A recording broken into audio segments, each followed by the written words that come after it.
Hallelujah, praise the Lord. ஆண்டவராகிய இயேசு கிறிஸ்து நாமத்தினால் உங்களை வாழ்த்துகிறேன். கர்த்தர் உங்களை ஆசீர்வதிப்பாராக. இன்றைய நாள் மெய்ப்பனின் சத்தம் சங்கீதத்தின் புஸ்தகம் 19ஆம் அதிகாரம் 14ஆம் வசனம். என் கண்மலையும் என் மீட்புருமாகிய கர்த்தாவே, என் வாயின் வார்த்தைகளும் என் இருதயத்தின் தியானமும் உம்முடைய சமூகத்தில் பிரீதியாய் இருப்பதாக. ஹல்லேலூயா. என் கண்மலையும் என் மீட்புருமாகிய கர்த்தாவே, என் வாயின் வார்த்தைகள் என் இருதயத்தின் தியானம்.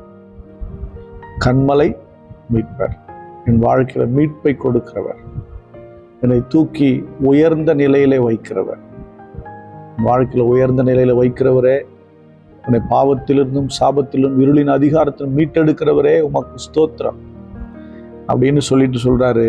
என் வாயின் வார்த்தை என் இருதயத்தின் தியானம் உங்களுடைய சமூகத்துல பிரீதியாய் மகிழ்ச்சியா இருக்கட்டும்.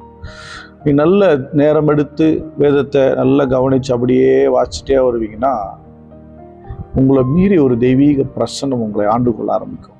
அதுக்கு நிகரே கிடையாது. சில நேரம் கண்கள் கலங்கலாம், சில நேரம் தேவனுடைய பிரசன்னம் உங்களை ஆளுகை செய்யலாம், சில நேரம் தெய்வ பிரசன்னத்தோடு கூட கண்களிலிருந்து கண்ணீர் வடியலாம். ஆழமான சத்தியங்கள் வாசிச்சுட்டு இருக்கும்போது வந்துக்கிட்டே இருக்கும், அப்படியே வேக வேக வேக வேகமாய் ஆச்சரியமா வந்துக்கிட்டே இருக்கும். பாருங்க என்ன கண்பானவர்களே, தேவனுடைய வசனத்தை, தேவனுடைய வார்த்தையை தியானம் பண்ணுங்கள்.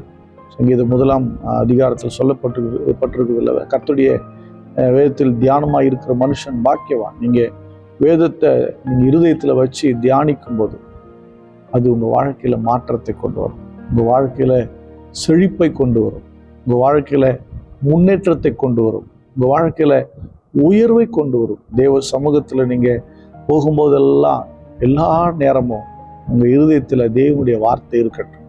அந்த வார்த்தை என்பது ஒரு ஸ்திரீயின் வயிற்றில் வளர்கிற ஒரு கர்ப்பத்தின் கனியை போன்று அது வளர வளர வளர வளர வளர மாற்றங்களும் மகிழ்ச்சியும் வரத்தான் செய்யும்.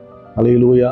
அந்த வசனம் தியானித்து வெளியே வரும்போது, அது ஒரு பூரணப்பட்டு வரும்போது, எப்படி ஒரு குழந்தை பிறக்கும்போது எப்படி ஒரு மகிழ்ச்சி உண்டாகிறதோ அதே போல ஒரு மகிழ்ச்சி உண்டாயிருக்கும். ஹல்லேலூயா. தேவ சமூகத்தில் தேவனுடைய வார்த்தைகளை பேசுவோம், தேவனுடைய வார்த்தைகளை தியானிப்போம்.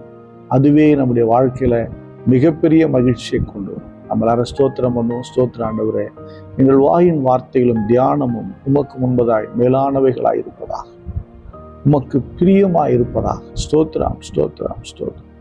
அன்பின் பிதாவே, உம்மை ஸ்தோத்திரிக்கிற ஆண்டவரே. கர்த்தாவே, என்னுடைய வாயின் வார்த்தைகள் ஆண்டவரே தியானங்கள் உமக்கு மகிமையாயிருக்கட்டும். எங்களை ஆண்டவரே கண்மலையின் மேல் உயர்த்தி வைக்கிறவரே, எங்களை ஆண்டவரை மீட்டெடுக்கிறவரே, ஸ்தோத்திரம்ப்பா.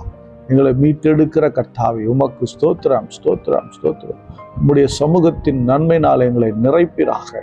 கர்த்தாவே, பாவத்திலிருந்து சாபத்திலிருந்து மீட்டெடுக்கிறவரே, ஆண்டவரே ஸ்தோத்திரம். எங்களை நன்மையினால் நிறைப்பீராக. ஆண்டவரை பார்க்கிற ஒவ்வொரு பிள்ளைகளை ஆசீர்வதிங்க, தேவைகளெல்லாம் சந்திங்க.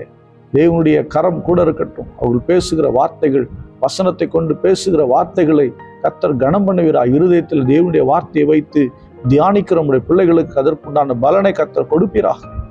ஆசீர்வதிங்க. இயேசு கிறிஸ்துவின் நாமத்தால் ஜெபிக்கிறேன், ஜீவனுள்ள நல்ல பிதாவே. ஆமென். God bless you. Bye bye.